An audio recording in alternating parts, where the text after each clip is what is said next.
ओम श्री गणेशाय नमः। ओम नमः शिवाय। भगवान शिव के अवधूतेश्वर अवतार की कथा और उसकी महिमा का वर्णन। नंदीश्वर कहते हैं, सनत कुमार, अब तुम परमेश्वर शिव के अवधूतेश्वर नामक अवतार का वर्णन सुनो, जिसने इंद्र के घमंड को चूर चूर कर दिया था।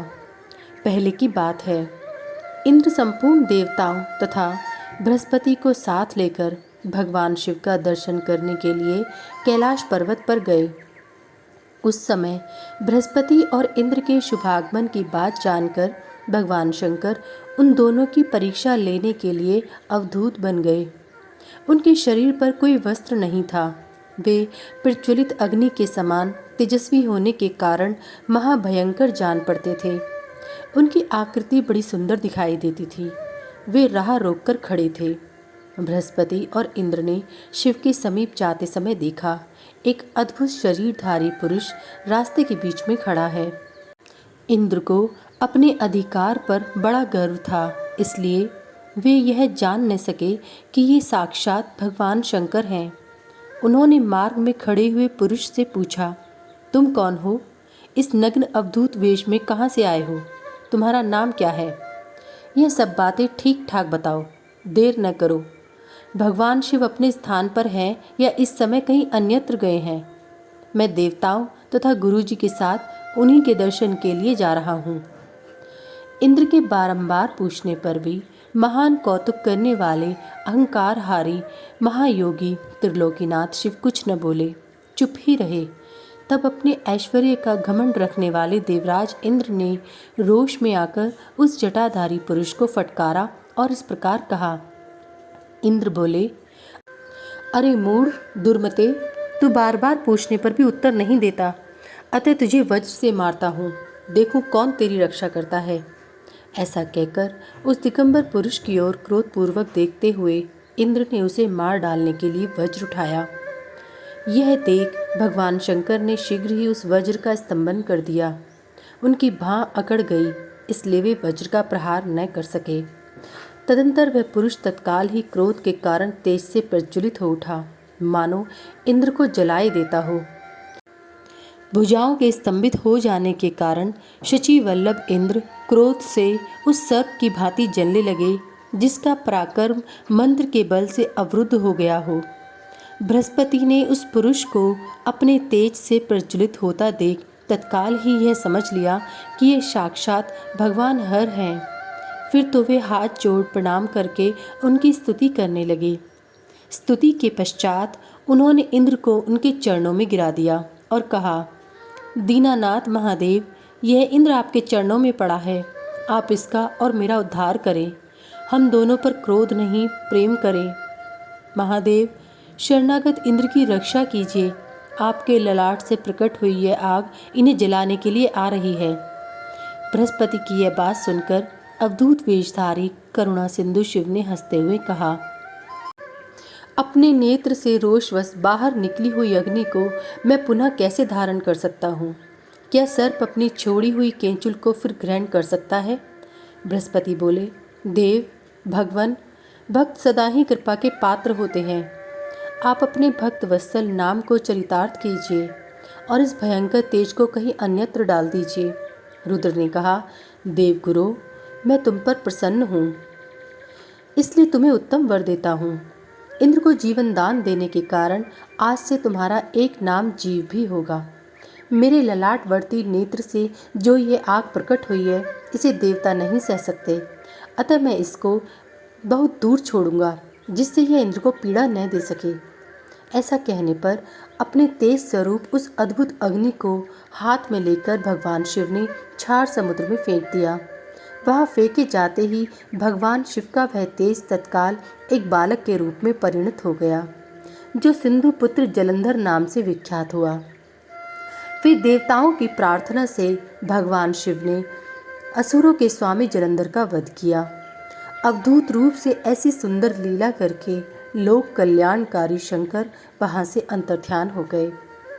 फिर सब देवता अत्यंत निर्भय एवं सुखी हुए।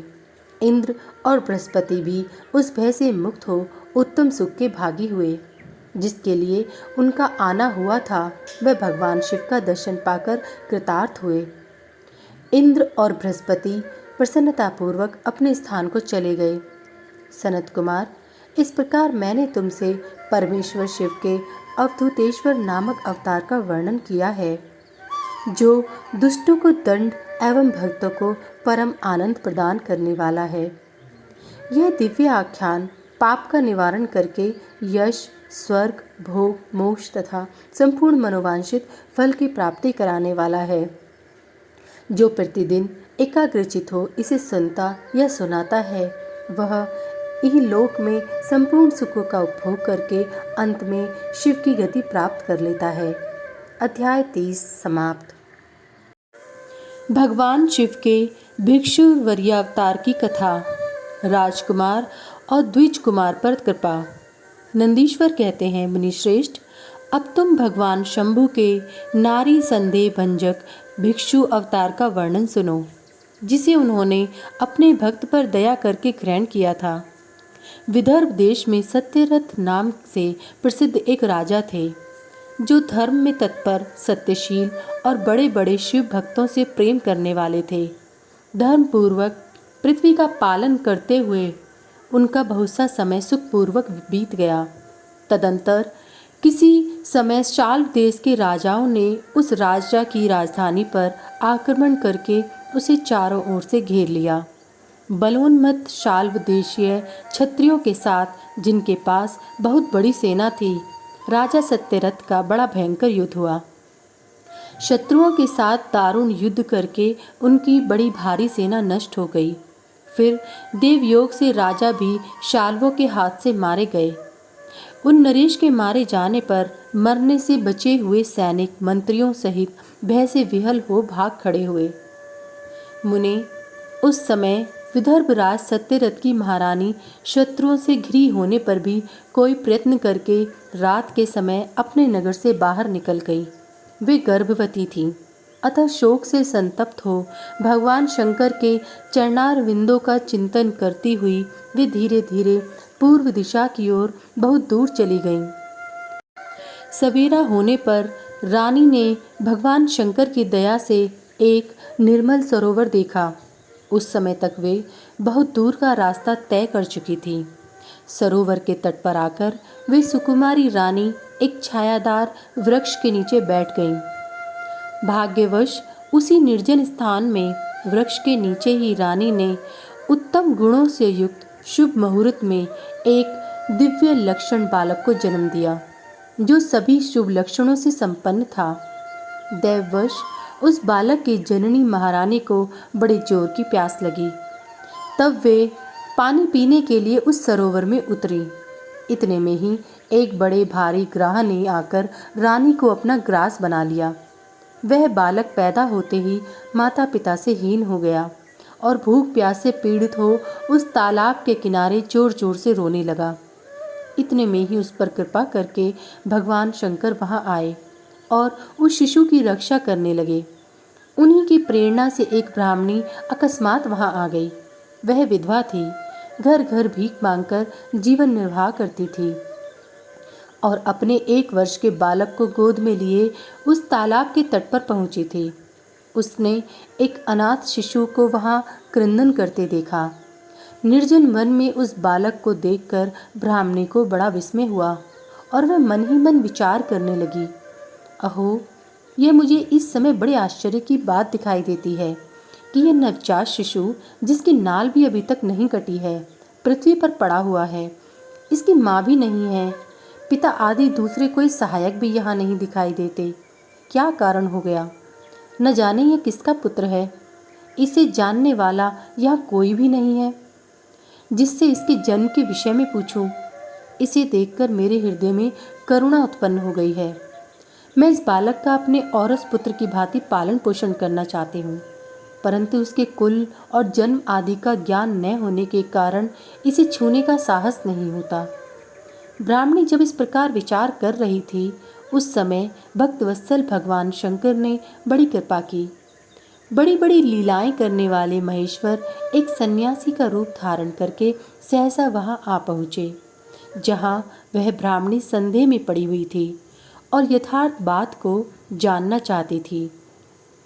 श्रेष्ठ भिक्षु का रूप धारण करके आए हुए करुणानिधान शिव ने उससे हंसकर कहा, ब्राह्मणी, अपने चित्त में संदेह और खेद को स्थान न दो।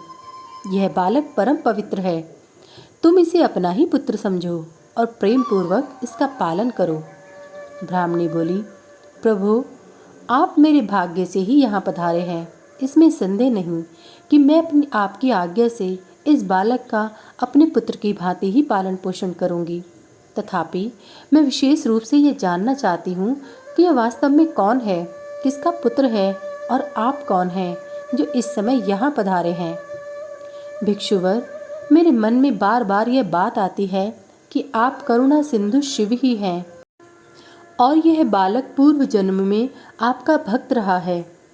किसी कर्म दोष से यह इस दुर्अवस्था में पड़ गया है।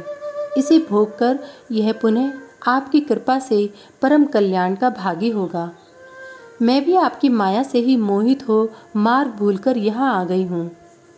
आपने ही इसके पालन के लिए मुझे यहाँ भेजा है। भिक्षुवर शिव ने कहा, ब्राह्मणी सुनो, यह बालक शिव भक्त विदर्भराज सत्यरथ का पुत्र है। सत्यरथ को शाल्वीय देश क्षत्रियों ने युद्ध में मार डाला है। उनकी पत्नी अत्यंत व्यग्र हो रात में शीघ्रतापूर्वक अपने महल से बाहर भाग आईं। उन्होंने यहाँ आकर इस बालक को जन्म दिया। सवेरा होने पर वे प्यास से पीड़ित हो सरोवर में उतरी। उसी समय दैववश एक ग्राह ने आकर उन्हें अपना आहार बना लिया। ब्राह्मणी ने पूछा, भिक्षुदेव, क्या कारण है कि इसके पिता राजा सत्यरथ श्रेष्ठ भोगों के उपभोग के समय बीच में ही शाल्व देशीय शत्रुओं द्वारा मार डाले गए? किस कारण से इस शिशु की माता को ग्राह ने खा लिया और यह शिशु जो जन्म से ही अनाथ और बंधुहीन हो गया, इसका क्या कारण है? मेरा अपना पुत्र भी अत्यंत दरिद्र एवं भिक्षुक क्यों हुआ तथा मेरे इन दोनों पुत्रों को भविष्य में कैसे सुख प्राप्त होगा? भिक्षुवर्य शिव ने कहा, इस राजकुमार के पिता विदर्भराज पूर्व जन्म में पांड्य देश के श्रेष्ठ राजा थे। वे सब धर्मों के ज्ञाता थे और संपूर्ण पृथ्वी का धर्मपूर्वक पालन करते थे। एक दिन प्रदोष काल में राजा भगवान शंकर का पूजन कर रहे थे और बड़ी भक्ति से त्रिलोकीनाथ महादेव जी की आराधना में संलग्न थे। उसी समय नगर में सब और बड़ा भारी कोहराम मचा। उस उत्कट शब्द को सुनकर राजा ने बीच में ही भगवान शंकर की पूजा छोड़ दी और नगर में शोक फैलने की आशंका से राजभवन से बाहर निकल गए। इसी समय राजा का महाबली मंत्री शत्रु को पकड़कर उनके समीप ले आया। वह शत्रु पांड्य राज का ही सामंत था। उसे देखकर राजा ने क्रोधपूर्वक उसका मस्तक कटवा दिया। शिव पूजा छोड़कर नियम को समाप्त किए बिना ही राजा ने रात में भोजन भी कर लिया। इसी प्रकार राजकुमार भी प्रदोष काल में शिव जी की पूजा किए बिना ही भोजन करके सो गया। वही राजा दूसरे जन्म में विदर्भराज हुआ था। शिव जी की पूजा में विघ्न होने के कारण शत्रुओं ने उसको सुख भोग के बीच में ही मार डाला। पूर्व जन्म में जो उसका पुत्र था वही इस जन्म में भी हुआ है। शिव जी की पूजा का उल्लंघन करने के कारण यह दरिद्रता को प्राप्त हुआ है। इसकी माता ने पूर्व जन्म में छल से अपनी सौत को मार डाला था। उस महान पाप के कारण ही वह इस जन्म में ग्राह के द्वारा मारी गई। ब्राह्मणी, यह तुम्हारा पुत्र पूर्व जन्म में उत्तम ब्राह्मण था। इसने सारी आयु केवल दान लेने में ही बिताई, यज्ञ आदि सत्कर्म नहीं किए हैं, इसलिए यह दरिद्रता को प्राप्त हुआ है। उस दोष का निवारण करने के लिए अब तुम भगवान शंकर की शरण में जाओ। ये दोनों बालक यज्ञोपवी संस्कार के पश्चात भगवान शिव की आराधना करें। भगवान शिव इनका कल्याण करेंगे। इस प्रकार ब्राह्मणी को उपदेश देकर भिक्षु श्रेष्ठ सन्यासी का शरीर धारण करने वाले भक्तवत्सल शिव ने उसे अपने उत्तम स्वरूप का दर्शन कराया। उन्हें साक्षात शिव जानकर ब्राह्मणी पत्नी ने प्रणाम किया और प्रेम से गदगद वाणी द्वारा उनकी स्तुति की। तत्पश्चात भगवान शिव वहीं अंतर्ध्यान हो गए। उनके चले जाने पर ब्राह्मणी उस बालक को लेकर अपने पुत्र के साथ घर को चली गई। एक चक्रा नाम के सुंदर ग्राम में उसने घर बना रखा था। वह उत्तम अन्न से अपने बेटे तथा राजकुमार का भी पालन पोषण करने लगी। यथा समय ब्राह्मणों ने उन दोनों का यज्ञोपवीत संस्कार कर दिया। वे दोनों शिव की पूजा में तत्पर रहते हुए घर पर ही बड़े हुए। शांडिल्य मुनि के उपदेश से नियम परायण हो वे दोनों शुभ व्रत रखकर प्रदोष काल में शंकर जी की पूजा करते थे। एक दिन द्विज कुमार राजकुमार को साथ लिए बिना ही नदी में स्नान करने के लिए गया। वहां उसे निधि से भरा हुआ एक सुंदर कलश मिल गया। इस प्रकार भगवान शंकर की पूजा करते हुए उन दोनों कुमारों का उसी घर में 1 वर्ष व्यतीत हो गया। तदंतर एक दिन राजकुमार उस ब्राह्मण कुमार के साथ वन में गया। वहां अकस्मात एक गंधर्व कन्या आ गई। उसके पिता ने वह कन्या राजकुमार को दे दी। गंधर्व कन्या से विवाह करके राजकुमार निष्कंटक राज्य भोगने लगे।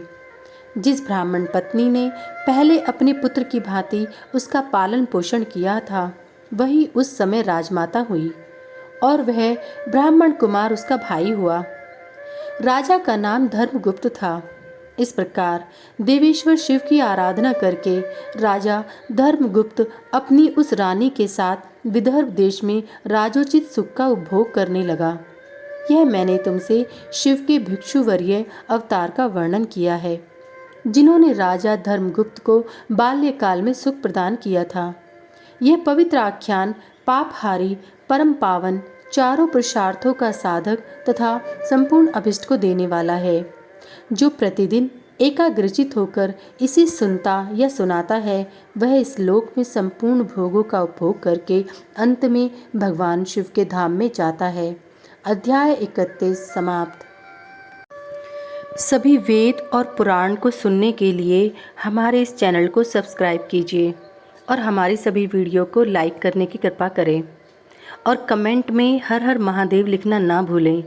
भगवान भोलेनाथ की कृपा आप सब पर सदैव बनी रहे। यदि मुझसे पढ़ने में कोई त्रुटि हो गई हो तो प्लीज़ मुझे क्षमा करें। हर हर महादेव। जय भोलेनाथ।